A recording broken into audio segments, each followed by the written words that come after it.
आकाशवाणी गोरखपुर से प्रादेशिक समाचार।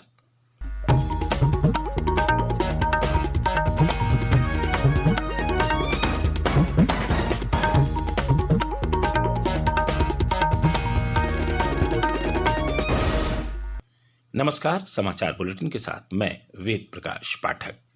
पहले मुख्य समाचार। प्रधानमंत्री नरेंद्र मोदी आज वर्चुअल माध्यम से वाराणसी में विश्व के सबसे लंबे रिवर क्रूज एमवी गंगा विलास को हरी झंडी दिखाकर करेंगे रवाना। टेंट सिटी के साथ ही 1000 करोड़ रुपए से अधिक की कई अन्य विकास परियोजनाओं का करेंगे उद्घाटन और शिलान्यास। मुख्यमंत्री योगी आदित्यनाथ ने कहा, गंगा विलास क्रूज सेवा की शुरुआत के साथ काशी नए युग में कर रही प्रवेश।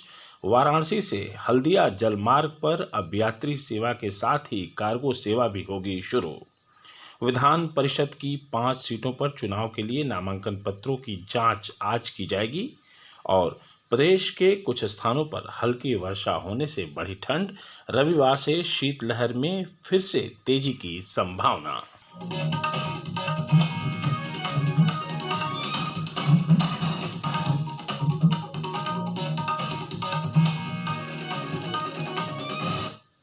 अब समाचार विस्तार से। प्रधानमंत्री नरेंद्र मोदी आज सुबह 10:30 बजे वीडियो कॉन्फ्रेंस के जरिए दुनिया के सबसे लंबे रिवर क्रूज एमवी गंगा विलास को वाराणसी से रवाना करेंगे। इस अवसर पर वे टेंट सिटी और 1000 करोड़ रुपए से अधिक की कई अंतर्देशीय जलमार्ग परियोजनाओं का उद्घाटन और शिलान्यास भी करेंगे। गंगा विलास क्रूज वाराणसी से अपनी यात्रा शुरू करने के बाद 51 दिनों में लगभग 3200 किलोमीटर की यात्रा करके बांग्लादेश के रास्ते असम के डिब्रूगढ़ पहुंचेगा। इस दौरान ये जहाज भारत और बांग्लादेश में 27 नदियों से गुजरेगा। और ब्यौरा हमारे संवाददाता से। 32 स्विस पर्यटक आज गंगा विलास क्रूज के पहले सफर के साथी बनेंगे। एमवी गंगा विलास में सभी लग्जरी सुविधाओं के साथ 3 डेक और 36 पर्यटकों की क्षमता वाले 18 स्वीट हैं। विश्व धरोहर स्थलों, राष्ट्रीय उद्यानों, नदी घाटों और बिहार में पटना, झारखंड में साहिबगंज, पश्चिम बंगाल में कोलकाता, बांग्लादेश में ढाका और असम में गुवाहाटी जैसे प्रमुख शहरों सहित 50 पर्यटन स्थलों की क्रूज की 51 दिनों की यात्रा की योजना बनाई गई है। प्रधानमंत्री आज वाराणसी में टेंट सिटी का भी उद्घाटन करेंगे, जो गंगा नदी के दूसरी तरफ शहर के घाटों के सामने विकसित की गई है। यह सिटी विशेष रूप से काशी विश्वनाथ कॉरिडोर के उद्घाटन के बाद से लगातार बढ़ रही पर्यटकों की संख्या को वाराणसी में रहने का एक बेहतर विकल्प देगी। शहर के विभिन्न घाटों से नाव के जरिए पर्यटक इस टेंट सिटी पर पहुंच सकेंगे, जो हर साल बारिश के मौसम के 3 महीनों को छोड़कर अक्टूबर से जून के बीच पर्यटकों के लिए उपलब्ध रहेगी। वाराणसी में मनीष सिंह के साथ सुशील चंद्र तिवारी, आकाशवाणी समाचार, लखनऊ। प्रधानमंत्री पश्चिम बंगाल में हल्दिया मल्टी मॉडल टर्मिनल और गाजीपुर जिले के सैदपुर, चोचकपुर, जमनिया और बलिया जिले के कंसपुर में 4 फ्लोटिंग कम्युनिटी जेटी का भी उद्घाटन करेंगे। इसके साथ ही श्री मोदी बिहार के पटना और समस्तीपुर जिले में सामुदायिक घाटों की आधारशिला भी रखेंगे। वे कई अन्य विकास परियोजनाओं का भी लोकार्पण और शिलान्यास करेंगे। मुख्यमंत्री योगी आदित्यनाथ ने कहा है कि गंगा विलास क्रूज सेवा की शुरुआत के साथ काशी नए युग में प्रवेश कर रही है। उन्होंने कहा कि प्रधानमंत्री नरेंद्र मोदी के नेतृत्व में वाराणसी से पश्चिम बंगाल के हल्दिया तक जल परिवहन की शुरुआत हो चुकी है। श्री योगी ने कहा कि इस जल मार्ग पर अब यात्री सेवा के साथ ही कार्गो सेवा भी शुरू होगी।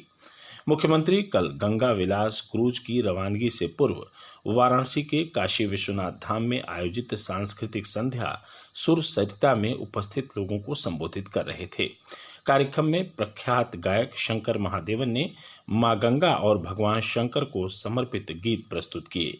इस दौरान केंद्रीय कैबिनेट मंत्री सर्बानंद सोनोवाल, केंद्रीय राज्य मंत्री साध्वी निरंजन ज्योति और प्रदेश सरकार के कई मंत्री भी उपस्थित रहे। मुख्यमंत्री योगी आदित्यनाथ ने कहा है कि गंगा विलास क्रूज सेवा पर्यटन और सांस्कृतिक गतिविधियों को बढ़ावा देने के साथ ही स्थानीय उत्पादों को भी प्रोत्साहन देगी। अपने विशेष संदेश में उन्होंने कहा कि यह क्रूज सेवा प्रधानमंत्री नरेंद्र मोदी के अर्थ गंगा की परिकल्पना को भी साकार करेगी।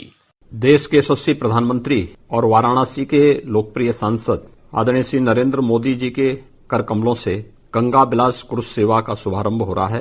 गंगा विलास क्रूज सेवा के संचालन से स्थानीय समुदायों पर सकारात्मक प्रभाव पड़ेगा। यह पहल पर्यटन एवं सांस्कृतिक गतिविधियों को प्रोत्साहित करने के साथ साथ रोजगार के नए अवसर सृजित करेगी, स्थानीय उत्पादों एवं हस्तशिल्पों को बढ़ावा देगी। इस प्रकार यह क्रूज सेवा माननीय प्रधानमंत्री जी की मंशा के अनुरूप अर्थ गंगा की परिकल्पना को साकार करने में उपयोगी सिद्ध होगी। आजादी के अमृत महोत्सव वर्ष में गंगा विलास क्रूज सेवा का संचालन माननीय प्रधानमंत्री जी के एक भारत श्रेष्ठ भारत की संकल्पना को भी एक नई ऊंचाई प्रदान करेगा। मुख्यमंत्री योगी आदित्यनाथ ने कल वाराणसी में गंगा पर चलित प्रदर्शनी अर्थ गंगा का उद्घाटन किया। इस भ्रमणशील प्रदर्शनी की शुरुआत गंगा, ब्रह्मपुत्र, मेघना नदी घाटी संरक्षण और उनके जीर्णोद्धार के संबंध में जन जागरूकता को बढ़ावा देने के लिए की गई है। यह प्रदर्शनी एक बस में लगाई गई है और अगले कुछ सप्ताह वाराणसी जनपद के विद्यालयों का भ्रमण करेगी, जिससे विद्यार्थियों को इस संबंध में महत्वपूर्ण जानकारी मिल सके।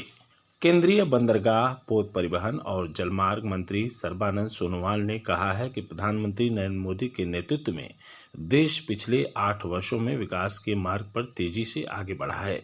वाराणसी में कल पत्रकारों से बातचीत में उन्होंने कहा कि भारत आज विश्व में अपनी शक्ति स्थापित करने में सक्षम हुआ है।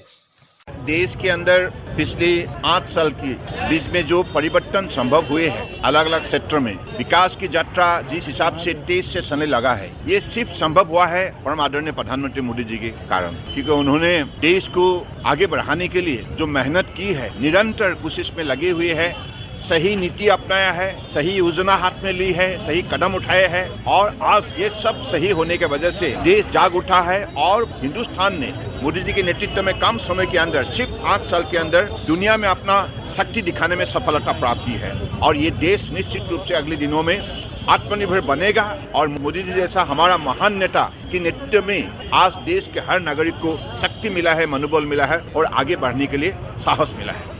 प्रादेशिक समाचार आप आकाशवाणी गोरखपुर से सुन रहे हैं। यह समाचार बुलेटिन हमारे YouTube channel AIR news Gorakhpur और ट्विटर हैंडल AIR न्यूज_GKP पर भी उपलब्ध है। विधान परिषद की 3 खंड स्नातक और 2 खंड शिक्षक निर्वाचन सीटों पर चुनाव के लिए नामांकन प्रक्रिया कल समाप्त हो गई। गोरखपुर फैजाबाद खंड स्नातक सीट से कुल 27 उम्मीदवारों ने नामांकन किया है। कानपुर उन्नाव खंड स्नातक सीट से 12 और बरेली मुरादाबाद खंड स्नातक सीट से 11 प्रत्याशियों ने पर्चा भरा है। इसके अलावा इलाहाबाद झांसी खंड शिक्षक सीट से 14 और कानपुर उन्नाव खंड शिक्षक सीट से 11 उम्मीदवार चुनाव मैदान में हैं। नामांकन पत्रों की जांच आज की जाएगी। उम्मीदवार सोमवार तक अपने नामांकन वापस ले सकते हैं। चुनाव 30 जनवरी को और मतगणना 2 फरवरी को होगी। मुख्यमंत्री योगी आदित्यनाथ ने कल सांसदों और विधायकों के साथ चित्रकूट धाम मंडल के विकास कार्यों की समीक्षा की। उन्होंने कहा कि बांदा, महोबा, हमीरपुर और चित्रकूट जनपदों में विकास की अपार संभावनाएं हैं और सरकार यहां धार्मिक पर्यटन को बढ़ावा दे रही है। श्री योगी ने कहा कि चित्रकूट धाम मंडल में विश्व स्तरीय इंफ्रास्ट्रक्चर का विकास हुआ है। प्रत्येक जनपद औद्योगिक विकास के अपार अवसरों से परिपूर्ण है। यहाँ पर्याप्त लैंड बैंक है। उन्होंने जनप्रतिनिधियों से इन विशिष्टताओं से देश दुनिया को परिचित कराने को कहा। मुख्यमंत्री ने कहा कि जनता की सुविधा के लिए ईज ऑफ लिविंग के सभी मानकों पर चित्रकूट में कार्य किया गया है। उन्होंने कहा कि जनप्रतिनिधि अपने जनपदों में निवेशक सम्मेलन का नेतृत्व करें और उसके लिए बेहतर कार्ययोजना तैयार करें।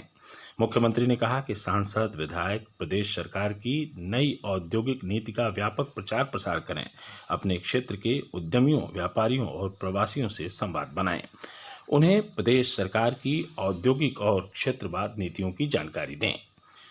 प्रदेश के कुछ जनपदों में पिछले 24 घंटों के दौरान हल्की वर्षा होने के समाचार हैं।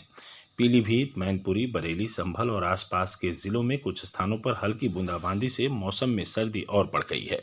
वहीं राज्य के अधिकांश जिलों में कल हल्की धूप निकलने से लोगों को ठंड से थोड़ी राहत मिली। हालांकि कई स्थानों पर रात और सुबह के समय घना कोहरा छाया रहा। मौसम विभाग ने अगले 2 दिनों के दौरान हल्की धूप निकलने और लोगों को ठंड से आंशिक राहत मिलने का अनुमान जताया है। रविवार से शीतलहर में फिर तेजी आने की संभावना है। और अंत में इस बुलेटिन के मुख्य समाचार एक बार फिर। प्रधानमंत्री नरेंद्र मोदी आज वर्चुअल माध्यम से वाराणसी में विश्व के सबसे लंबे रिवर क्रूज MV गंगा विलास को हरी झंडी दिखाकर करेंगे रवाना।